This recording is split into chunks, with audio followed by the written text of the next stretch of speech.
Voltamos. Vamos ouvir agora o Gangsta, que efetivamente deve ter também a sua ideia com relação a esse assunto que preocupou tanto Portugal quanto Angola. Vamos embora. Antes de mais, mandarem aí um abraço extensivo à família brutalizada que é mais vítima, né, de um processo já de 500 anos. Isso está na própria gênese do povo português, ou seja, do próprio europeu, que o africano vai ser sempre inferior. Queria começar assim porque queria agarrar em duas figuras emblemáticas do próprio Estado português. Estou a falar essencialmente do Dr. Marcelo Rebelo de Sousa, que é presidente de Portugal, e do Dr. Rui Rio, que é o líder da oposição portuguesa, que é o secretário-presidente do PSD, o Partido Socialista Democrático. Vi essa semana na televisão, essa semana que passou, eu penso na terça-feira. Vou citar aqui o presidente de Portugal, disse que não podemos generalizar a situação, os incidentes do bairro da Jamaica. E no mesmo noticiário passou outra peça jornalística em que fizeram uma pergunta ao Dr. Rui Rio, que é o secretário-presidente do PSD, o Partido Social Democrático Português, que é o líder da oposição. Perguntaram se ele está a acompanhar. Ele disse que ainda não teve tempo. 4 dias depois.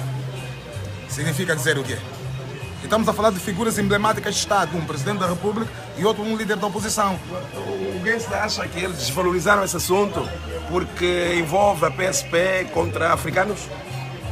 As respostas são óbvias e são claras, são simples. Mas isso acontece porque a culpa é um bocado nossa. Já somos países soberanos e independentes há quase 42 anos. Tínhamos que mudar. Eu penso que esse incidente do bairro da Jamaica pode ser um ponto de partida para a gente mudar esse equilíbrio da balança, que ainda pesa muito mais em defesa de Portugal do que a nós, entende? Essa emancipação, os pretos precisam se emancipar, entende? Portugal precisa ou nos aceitar, mas ele não pode ou nos admitir. Se Portugal não nos aceita ou não nos admite, então esse processo de incidentes baseados na própria pigmentação da raça serão sempre a ordem do dia em Portugal. E aliás, o Pique disse muito bem, se alguém cometeu, a polícia tinha o direito de pegar e levar para a esquadra. Não, mas o que disseram foi que a família que estava envolvida em problema agrediu a própria polícia. Não, mas aquilo foi a imagem da SIC, da CMTV, que acabam por ser mídias convencionais, ou seja, aquilo é um trabalho de racistas também, editores racistas. A gente não pode ter medo de falar as coisas pelo nome. O SIC, a RTP, a CMTV vão defender os interesses do homem branco português. Olhem no vídeo original que vazou das redes sociais, na qual eles também foram buscar. Mas no processo de edição, eles deram aquilo uma tonalidade jornalística, entende? No sentido de amenizar as situações. É só nisso, não se importaram. Esse posicionamento do Dr. Marcelo Rebelo de Sousa, o presidente da República de Portugal, e do líder da oposição, ou seja, do PSD, o senhor Rui Rio, foram posicionamentos que estavam nem aí. Ou tipo, I don't give a fuck, estão nem aí, mano. Então eles não são cidadãos de Portugal. Achas que quando há eleições em Portugal eles não vão no bairro da Jamaica buscar votos? Vão! Então por que nessa hora que o povo apanha pancada eles tipo não viram, são invisíveis? Evidentemente que são, porque está na gênese do povo português. É só nós notarmos aqui um aspecto que é extremamente importante do ponto de vista histórico, uma resenha. Portugal como república foi implementada em 1914. Desde 1914 até 2014 provavelmente são 100 anos. De 2014 até 2019 são quase 109 anos de existência de Portugal.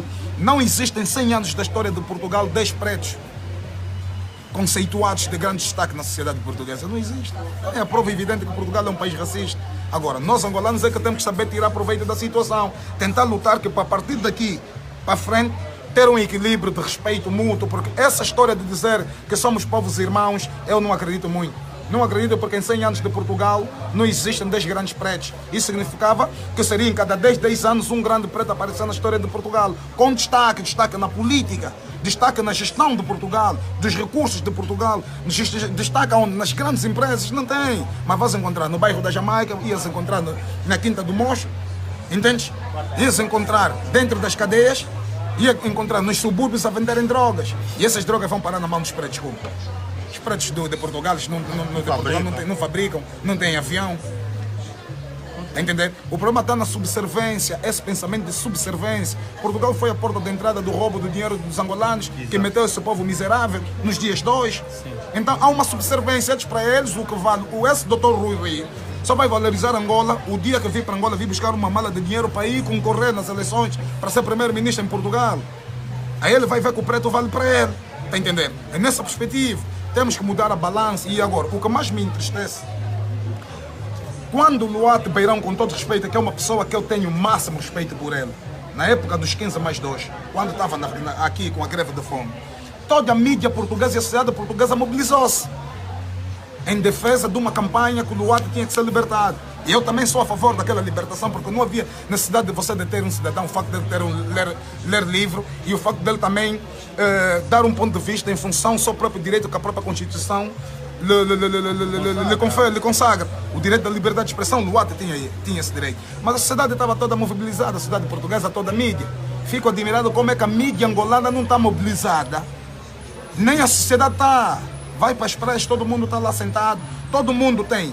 Para ver agora que nas redes sociais o mal do Cota Miguel Neto, mas ninguém consegue ver a situação do que é que está acontecendo em Portugal no sentido de espalhar, que é para a gente ir fazer aquele volume de opinião para ir em solidariedade também ao nosso próprio Estado, o Estado de Angola, que nesse momento é representado pela Embaixada. É aqui que a Embaixada de Angola tem que provar que de facto é uma instituição que representa o povo angolano na diáspora, principalmente nesse caso em Portugal. E o pior é só nós olharmos a balança de imigração. Há provavelmente 20 mil angolanos em Portugal. E atualmente, mais de 200 mil portugueses cá. Não, atualmente são 170 mil. Eram 200 mil. Okay. Foi por causa da situação da crise que uns depois começaram a bazar. Agora tu analisas. Por que é que eles são tantos aqui e nós somos poucos lá? Porque existe uma política de flexibilidade de imigração. Ou seja, isso começa a nos provar que a nossa administração, ou seja, a embaixada lá, é mais um antro de negócio, facilitação de vistos para entrarem, para virem para aqui. E essa mentalidade que a gente tem, que até um português que é sapateiro chega aqui e fica diretor de uma empresa. Quando nós queremos ir para Portugal, vê a embaixada tão cheia, com grandes dificuldades para você conseguir um visto. Então, onde é que está esse equilíbrio da relação bilateral? Eu penso que isso pode ser um ponto de partida que é para a gente rever, porque os portugueses, não diria que todos o são, mas aquela é a estrutura de Portugal. Estamos agora a ver vídeos. Angolano, pretos a serem barrados no autocarro, o autocarro está vazio, mas não poderia entrar. Pretos a serem barrados na entrada de shoppings, não poderiam entrar porque a polícia está lá e nem consegue responder a olhar nos olhos do cidadão que está a falar com ele.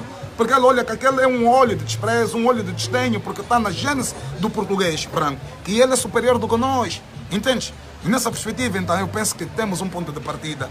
Podemos fazer isso, uma oportunidade para um ponto de partida, para ver o equilíbrio possível, de se olhar nos olhos e nos tratarmos como povos irmãos de facto, porque senão acaba por ser só apenas utopia. Olha,